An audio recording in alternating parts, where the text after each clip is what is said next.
Hello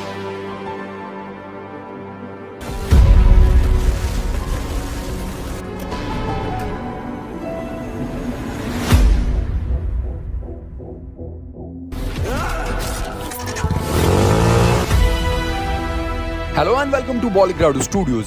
दोस्तों, आप सभी लोगों ने केजीएफ देखी होगी, केजीएफ 2 देखी होगी और इंतजार कर रहे हैं केजीएफ 3 का। हम सभी जानते हैं कि केजीएफ 3 को बनने में अभी काफी लंबा टाइम है। पहले मेकर सलार बनाएंगे, उसका रिस्पॉन्स देखेंगे, उसे रिलीज करेंगे और आफ्टर दैट फिर कहीं जाकर केजीएफ 3 पर काम करेंगे। लेकिन केजीएफ 2 और केजीएफ 2 इतनी बड़ी फिल्म कैसे बनी? बिकॉज ऑफ उनके जो कैरेक्टर्स है, जो लीड एक्टर्स है, उनकी वजह से। तो आइए जानते हैं उनके बारे में। दोस्तों, केजीएफ चैप्टर 2 मूवी को रिलीज हुए काफी दिन हो चुके हैं, लेकिन ये फिल्म रुकने का नाम नहीं ले रही है, रिकॉर्ड पे रिकॉर्ड बनाए जा रही है।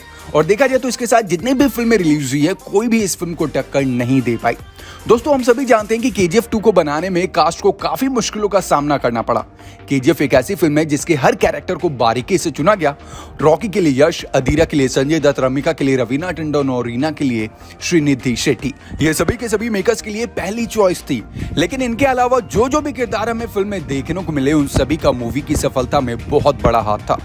केजीएफ फिल्म एक ऐसी फिल्म है जिसमें बहुत सारे कैरेक्टर्स ऐसे थे जिनको पहली बार फिल्म में एक्टिंग करने का मौका मिला और फिल्म में बॉडीगार्ड से लेकर बिजनेसमैन को अपनी एक्टिंग स्किल दिखाने का मौका दिया गया। दोस्तों, आज के इस आर्टिकल में हम आपको केजीएफ और केजीएफ चैप्टर 2 के सपोर्टिंग कैरेक्टर और उनकी रियल लाइफ के बारे में बताने जा रहे हैं। आपको बताने जा रहे हैं कि इस एक मूवी ने कैसे इन सभी की लाइफ को पूरी तरह से चेंज कर दिया। तो सबसे पहले है जूनियर रॉकी, यानी कि अनमोल विजय भटकल। सबसे पहले बात करते हैं जूनियर रॉकी भाई की। जूनियर रॉकी भाई का किरदार फिल्म में अहम भूमिका निभाता है। ये एक ऐसा किरदार है जिसने फिल्म की नींव रखी है। फिल्म में जूनियर रॉकी का किरदार चाइल्ड आर्टिस्ट अनमोल विजय भटकल ने निभाया। अनमोल बेंगलुरु कर्नाटक से सैंडलवुड एंटरटेनमेंट इंडस्ट्री में काम करते आ रहे हैं। फिल्म में यंग रॉकी का फ्लैशबैक हमें दिखाया गया और हर एक सीन इंपॉर्टेंट रखता है। अनमोल एक चाइल्ड आर्टिस्ट है जो एक्टिंग से ज्यादा डांस करना पसंद करते हैं। वो फिलहाल अपनी पढ़ाई पर ध्यान दे रहे हैं और इस फिल्म से पहले, केजीएफ से पहले, अनमोल कन्नड़ फिल्म पकड़ा में यंग सुरेश का कैरेक्टर में नजर आ चुके हैं। बात करें रामचंद्र राजू की, जो विलन बने थे गरुड़ा इन केजीएफ। दोस्तों, केजीएफ चैप्टर 2 में मेन विलन गरुड़ा यानी कि रामचंद्र राजू की ये पहली फिल्म थी। इसके पहले रामचंद्र राजू यश के बॉडीगार्ड हुआ करते थे। इन्होंने अपना डेब्यू केजीएफ चैप्टर 1 से किया और इनकी एक्टिंग को इतना पसंद किया गया कि इनके पास फिल्मों की ऑफर्स की लाइन लगी है। रामचंद्र राजू की साल 2021 में 5 फिल्में आई, जिनमें से एक इनकी आने वाली फिल्म जन गण मन है। अब बात करते हैं अर्चना जॉयस की, रॉकी मदर रोल की। केजीएफ का एक अंडर 18 कैरेक्टर है रॉकी की माँ का। केजीएफ में रॉकी ने जो अपनी माँ से वादा किया था, उसी पर सारी कहानी जुड़ी है और रॉकी जो भी करता है वो अपनी माँ के लिए करता है। और इसका किरदार अर्चना जॉयस ने निभाया था। अर्चना उन एक्टर्स में से एक है जो कम उम्र में माँ का रोल करने के लिए तैयार हो गई थी। अर्चना ने इस रोल को फिल्म में बखूबी निभाया और अर्चना का यह किरदार लोगों को बहुत पसंद भी आया। अर्चना एक इंडियन फिल्म एक्ट्रेस है जिन्होंने अपना डेब्यू फिल्म केजीएफ से किया। इन्होंने अपना करियर 2015 में एक टेलीविजन शो में लीड कैरेक्टर प्ले करते हुए किया था। अब बात करते हैं कमल के कैरेक्टर की, जो श्रीनिधि का बॉयफ्रेंड था फिल्म में, वशिष्ठा एन सिम्हा। वशिष्ठा एक इंडियन एक्टर और प्लेबैक सिंगर है जो मेनली कन्नड़ा फिल्मों में काम करते आ रहे हैं। इन्होंने अपने करियर की शुरुआत 2013 में आर्य लव से की थी। इसके बाद उन्होंने बहुत सारी फिल्मों में काम किया और अपनी एक्टिंग के लिए अब तक 3 अवार्ड्स जीत चुके हैं।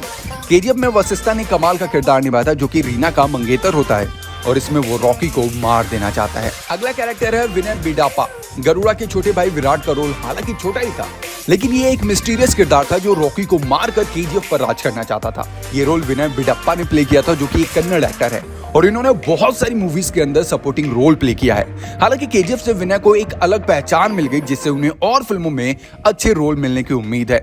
अगले एक्टर हैं लकी लक्ष्मण, केजीएफ राजेंद्र देसाई। राजेंद्र देसाई केजीएफ का एक बड़ा नाम है। राजेंद्र देसाई केजीएफ की फीमेल लीड रीना के पापा भी हैं। ये रोल लकी लक्ष्मण ने प्ले किया। लकी लक्ष्मण एक आईटी प्रोफेशनल है और प्रशांत नील ने इस रोल के लिए उन्हें चुना। राजेंद्र देसाई के रोल के लिए उनको ट्रेनिंग भी दी गई।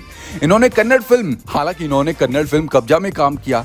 लकी लक्ष्मण बताते हैं कि केजीएफ के बाद से लोग उनको पसंद करने लगे और एक्टर के रूप में देखने लगे हैं। अगले एक्टर है मालविका अविनाश। केजीएफ में इन्होंने प्ले किया था रोल दीपा हेगड़े का। दोस्तों, केजीएफ की कहानी को बड़े ही ध्यान से सुनने वाली एडिटर दीपा हेगड़े ने भी अहम भूमिका निभाई और एक्सप्रेशन से ही एक्टिंग का काफी पार्ट कवर भी कर लिया।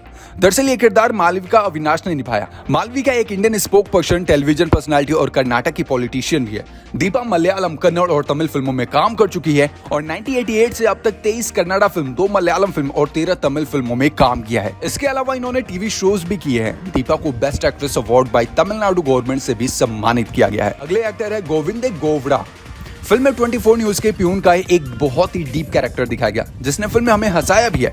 ये कॉमेडी के साथ फिल्म में एक इंटेलिजेंट कैरेक्टर भी था जो कि स्टोरी में पूरी तरह से इन्वॉल्व हो जाता है, और इसकी इंटेलिजेंस हम सभी ने देख ली थी कि जब रॉकी की दुबई जाने की वजह इस कैरेक्टर की मदद से बताई जाती है। ये किरदार गोविंदे गोवरा ने निभाया।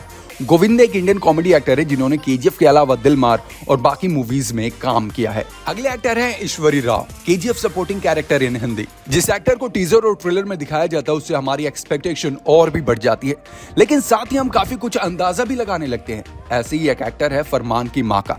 मदरहुड का एक एग्जाम्पल देने और फिल्म को एक इमोशनल डोज देने के लिए इस कैरेक्टर को लाया गया था, क्योंकि हम सभी जानते हैं कि रॉकी जो कुछ भी करता है वो अपनी माँ के लिए करता है।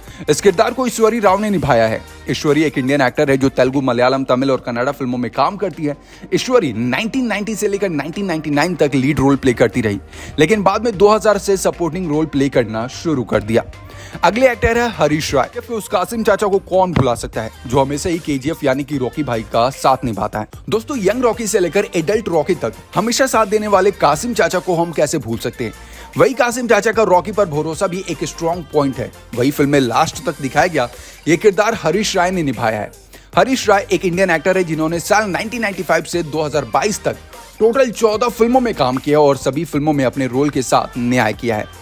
अगले एक्टर है बीएस अविनाश। केजीएफ में एंड्रू का किरदार बीएस अविनाश ने निभाया। बीएस अविनाश एक प्रोफेशनल बिजनेसमैन है और एक एक्टर भी हैं, जिसने अपना फिल्म डेब्यू केजीएफ चैप्टर 2 से ही दिया। बिजनेस की बात करें तो अविनाश के पापा एक बिजनेसमैन थे और ये भी उनका ही बिजनेस संभालने लगे। अगले एक्टर है अनंत नाग। कोलार गोल्ड फील्ड में साल 1951 से 2018 तक में जो कुछ भी हुआ उस पर लिखी बुक अलूराडू के ऑथर आनंद इंगलागी, जो कि इस फिल्म के लिए बहुत ही इंपॉर्टेंट कैरेक्टर है। अलूराडू एक कंट्रोवर्शियल बुक होती है जिसे इंडियन गवर्नमेंट बैन कर देती है, लेकिन एक टीवी चैनल इसकी कॉपी बनाता है और मिस्टर आनंद का इंटरव्यू लेता है।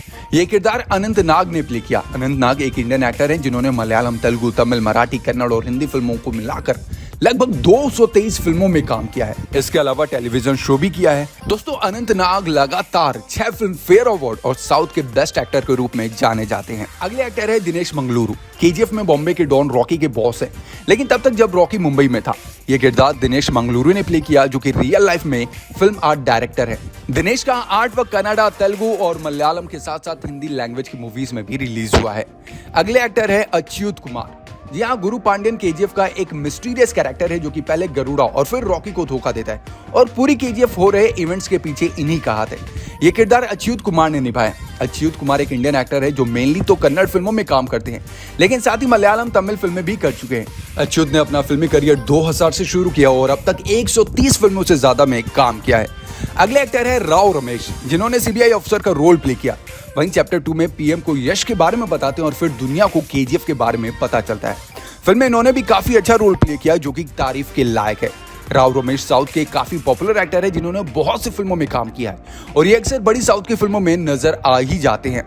अगले एक्टर है शरण शक्ति। फरमान केजीएफ फिल्म का एक मिस्टीरियस कैरेक्टर रहा है और बहुत से लोग इस कैरेक्टर को प्रभास के फिल्म सलार से जोड़ रहे हैं और उनका मानना है कि फरमान यंग सलार है और इस कैरेक्टर को शरण शक्ति ने प्ले किया। शरण एक एक्टर है जो सिर्फ तमिल फिल्मों में काम करते हैं। अगले एक्टर है अयप्पा पी शर्मा। दोस्तों, वनारम को हम केजीएफ का इंपॉर्टेंट कैरेक्टर कहें तो ये गलत नहीं होगा। वनारम का कैरेक्टर चैप्टर 1 से लेकर चैप्टर 2 के एंड तक एक अहम कैरेक्टर में नजर आता है। ये एक ऐसा सेनापति है जो पहले गरुड़ा और फिर रॉकी का साथ देता है। वनारम का किरदार अयप्पा पी शर्मा ने प्ले किया। अयप्पा पी शर्मा एक इंडियन एक्टर और डायरेक्टर है जिन्होंने केजीएफ के अलावा भी बड़ी बड़ी फिल्मों में काम किया है। तो दोस्तों, ये है केजीएफ और केजीएफ चैप्टर 2 के वो एक्टर्स में से कुछ एक्टर्स थे जिनमें से कुछ आईआईटीएन थे, जिनमें से कुछ बिजनेसमैन थे, लेकिन फिर भी उन्हें फिल्मों में काम दिया और इन्होंने अपने आप को प्रूव किया है। तो आज की इस वीडियो के लिए बस इतना ही। दोस्तों, आज के इस आर्टिकल में हमने आपको केजीएफ सपोर्टिंग कैरेक्टर के बारे में बताया। अगर ये आर्टिकल आप लोगों को अच्छा लगा तो नीचे कमेंट बॉक्स में हमें जरूर बताएं और हमारे चैनल को सब्सक्राइब करें। Thank you so much. देखते रहें बॉलीग्राउड स्टूडियोज।